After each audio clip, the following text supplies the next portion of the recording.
नमस्ते बच्चों, स्वागत है आपका हमारे YouTube channel mission school education में। आज हम पढ़ने वाले हैं कक्षा 6वीं की 8th ग्रेड अभ्यास पुस्तिका हिंदी में आज हमें अपना पाठ 1 जिसका नाम है विजय विश्व तिरंगा प्यारा। विजय विश्व तिरंगा प्यारा के पूरे क्वेश्चन आंसर हल करेंगे। आप सभी से रिक्वेस्ट है अपनी अपनी किताब निकाल लें, पेन पेंसिल हाथ में ले लें और पूरी किताब को जो है एक एक प्रश्न के उत्तर को लिखना चालू कर दें। बढ़ते हैं हम पहले प्रश्न की तरफ। उससे पहले आप सभी से रिक्वेस्ट है जितने बच्चे वीडियो देख रहे हैं कमेंट में जय हिंद जरूर लिखें और वीडियो को लाइक कर दें। बच्चों, हमारे पाठ का नाम है विजय विश्व तिरंगा प्यारा। विजय विश्व तिरंगा प्यारा जो ये पाठ है इसको हमें हल करना है और इसके प्रश्नोत्तर कंप्लीट करना है। हमारा पहला ही प्रश्न है बहुविकल्पीय प्रश्न। बहुविकल्पीय प्रश्नों में हमको देखना है प्रश्न नंबर 1 में कि हमारा पहला प्रश्न है इसकी शान न जाने पाए चाहे जान भले ही जाए पंक्ति किसके संबंध में कही गई है। तो इसकी शान न जाने पाए चाहे जान भले ही जाए एक जो पंक्ति कही गई है ध्वज मतलब हमारे तिरंगे झंडे के संबंध में कही गई है, इसलिए इस प्रश्न का उत्तर है ध्वज। दूसरा हमारा प्रश्न है तिरंगे झंडे में रंगों का ऊपर से नीचे क्रम क्या होता है। सभी ने तिरंगा झंडा देखा होगा। तिरंगे झंडे में सबसे ऊपर का जो रंग होता है वह होता है केसरिया, फिर होता है सफ़ेद और उसके सबसे नीचे होता है हरा। केसरिया, सफ़ेद, हरा। तो ये भी हमारा ऑप्शन नंबर सी में है। तो यहाँ पर हम लिख देंगे केसरिया, सफ़ेद, हरा।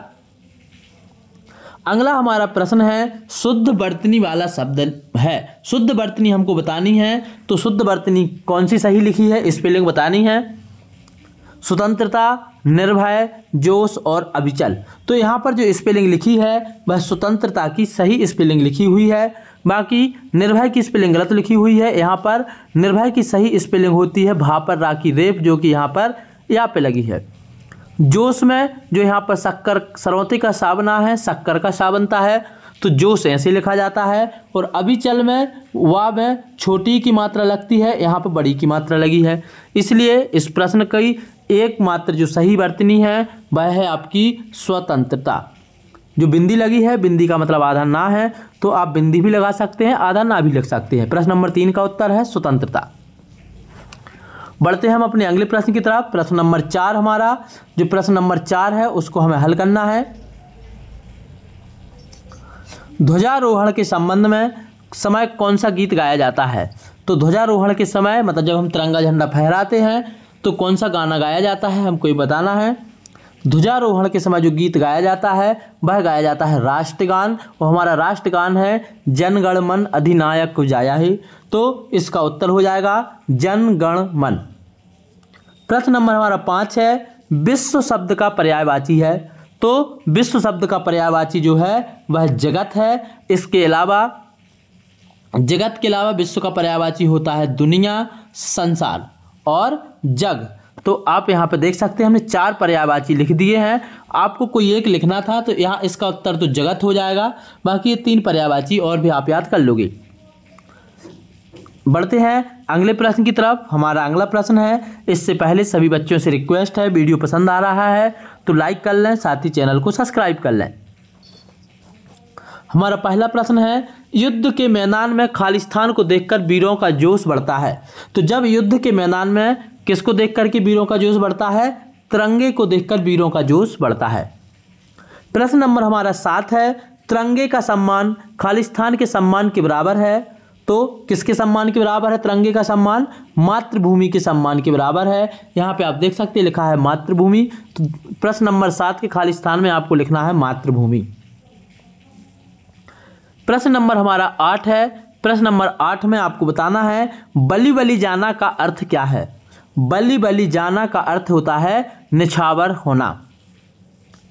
तो इसमें लिख लोगे आप न्योछावर होना, यहाँ पे औ की मात्रा लगा लेनी है, न्योछावर होना।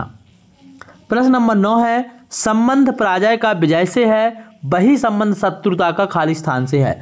तो पराजय का जो विलोम है वह विजय है, ऐसे ही शत्रुता का जो विलोम है वह मित्रता है। इसलिए जो संबंध पराजय का विजय से है वही संबंध शत्रुता का मित्रता से है। प्रश्न नंबर 10 है हमारा, प्रभात फेरी, ध्वजारोहण, राष्ट्रगान, मिष्ठान वितरण, शब्दावली खालिस्तान से संबंधित है। तो प्रभात फेरी कब घुमाई जाती है और तिरंगा कब फहराया जाता है, राष्ट्रगान कब गाया जाता है और बाद में मिठाई लड्डू कब बांटे जाते हैं, सब के सब जो बांटे जाते हैं वह बांटे जाते हैं राष्ट्रीय पर्व पर। जैसे हमारे राष्ट्रीय पर्व हैं 26 जनवरी, 15 अगस्त, 2 अक्टूबर गांधी जयंती। तो ऐसे संबंध में हमारे यहाँ प्रभात फेरी, ध्वजारोहण, राष्ट्रगान गाया जाता है, मिष्ठान वितरण भी किया जाता है, मुख्यतः 26 जनवरी और 15 अगस्त को। ये सब क्या कहलाते हैं, राष्ट्रीय पर्व। तो इसमें उत्तर आ जाएगा आपका राष्ट्रीय पर्व। बच्चों हमारा अगला प्रश्न है, विजय विश्व तिरंगा प्यारा कविता के अनुसार सरसाने का शब्द का अर्थ क्या है। हमने कविता पढ़ी है, विजय विश्व तिरंगा प्यारा, झंडा ऊंचा रहे हमारा, सदा शक्ति बरसाने वाला, वीरों को हर्षाने वाला, मातृभूमि का तन मन सारा। इस तरीके से जो हमारी कविता है इसमें सरसाने शब्द का क्या अर्थ है। तो सरसाने शब्द का अर्थ है, विजय विश्व तिरंगा प्यारा में सरसाने का अर्थ है वीरों में प्रेम रूपी अमृत संचारित करने वाला।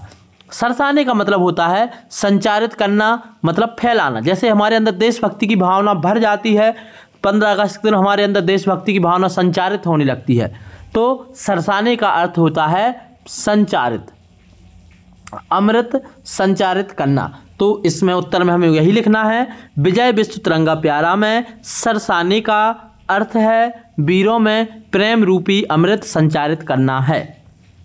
हमारा अगला प्रश्न है, तन मन शब्द में किस विराम चिन्ह का प्रयोग किया गया है। तो यहाँ पर जो तन मन शब्द है एक युग्म है, इसमें कौन सा विराम चिन्ह लगा है आप देख सकते हैं, ए वाला एक जो विराम चिन्ह लगा हुआ है। तो तन मन शब्द में योजक चिन्ह लगा हुआ है। योजक चिन्ह ऐसे लगता है जैसे हमारा माइनस का निशान बनता है, का प्रयोग हुआ है। योजक चिन्ह और का अर्थ देता है जैसे तन और मन, मतलब जहाँ पर योजक चिन्ह लगा है तो उसका अर्थ होता है और। जैसे लिखा है तन मन, तो इसको हम तन और मन पढ़ सकते हैं। तो योजक चिन्ह का मतलब होता है और तन मन में कौन सा चिन्ह लगा है, तो योजक चिन्ह लगा है। बढ़ते हैं हम अपने अगले प्रश्न की तरफ। हमारा अगला प्रश्न है प्रश्न नंबर 13। इसका हमको उत्तर बताना है। क्या है प्रश्न, मातृभूमि शब्द का प्रयोग कर एक वाक्य बनाइए। मातृभूमि के लिए अपना सब कुछ समर्पित करना हर नागरिक का कर्तव्य है। तो ये वाक्य बन गया, मातृभूमि मतलब जहाँ पे हम जो जन्म लिया है, जो हमारी देश की भूमि है वही मातृभूमि है, उसके लिए अपना सब कुछ समर्पित करना तन मन धन हर नागरिक का कर्तव्य है। तो ये वाक्य बन गया, मातृभूमि के लिए अपना सब कुछ समर्पित करना हर नागरिक का कर्तव्य है। प्रश्न नंबर 14 है, वीरों के मन में जोश कब उत्पन्न होता है। तो वीरों के मन में जोश कब उत्पन्न होता है, तिरंगे को ऊंचा देखकर वीरों के मन में जोश उत्पन्न होता है। वीर हर्षित होते हैं, वीर खुश होते हैं अपने तिरंगे को ऊंचा देखकर। इस प्रश्न का उत्तर हो गया, तिरंगे को ऊंचा देखकर वीरों के मन में जोश उत्पन्न होता है, वीर हर्षित होते हैं, खुश होते हैं। इसी के साथ प्रश्न नंबर 14 हमारा कंप्लीट हुआ। बढ़ते हैं अगले प्रश्न पर। हमारा प्रश्न नंबर 15 है, आप अपने राष्ट्रीय ध्वज को कैसे पहचानेंगे।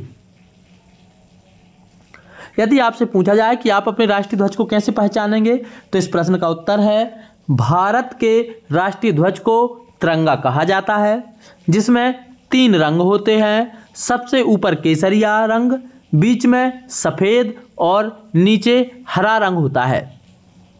बीच में नीले रंग का चक्र होता है। तो इतना आप लिख सकते हैं। बाकी आपकी किताब में और जगह हो तो आप आगे लिख सकते हैं, नीले रंग के चक्र को अशोक चक्र कहा जाता है, जिसमें 24 तीलियां होती हैं। प्रश्न नंबर 16 पर बढ़ते हैं। इसके पहले आप सभी बच्चों से रिक्वेस्ट है, वीडियो पसंद आ रहा है तो लाइक कर लें, चैनल को सब्सक्राइब कर लें और इसको अपने दोस्तों तक जरूर शेयर कर दें। प्रश्न नंबर 16 है, ध्वजारोहण के लिए आपको कौन कौन सी वस्तुओं की आवश्यकता होती है। तो हमें बताना है, तिरंगा फहराने के लिए हमें कौन कौन सी चीज़ों की आवश्यकता होती है।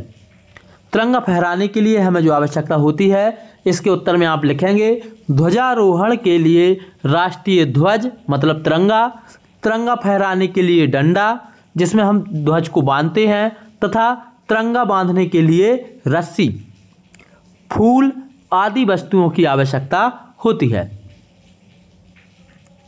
प्रश्न नंबर 17 पर बढ़ते हैं। हमारा प्रश्न नंबर 17 है, तिरंगे को देखकर वीरों के मन में कौन से भाव जागृत होते हैं? हमें बताना है तिरंगे को देखकर वीरों के मन में कौन से भाव जागृत होते हैं।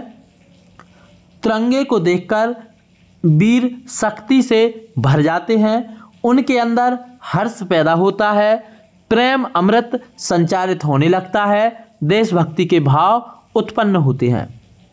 तो यही इसका उत्तर है कि तिरंगे को देखकर वीर शक्ति से भर जाते हैं, उनके अंदर हर्ष पैदा होता है, प्रेम रूपी अमृत संचारित होने लगता है और उनके अंदर देशभक्ति के भाव उत्पन्न होने लगते हैं।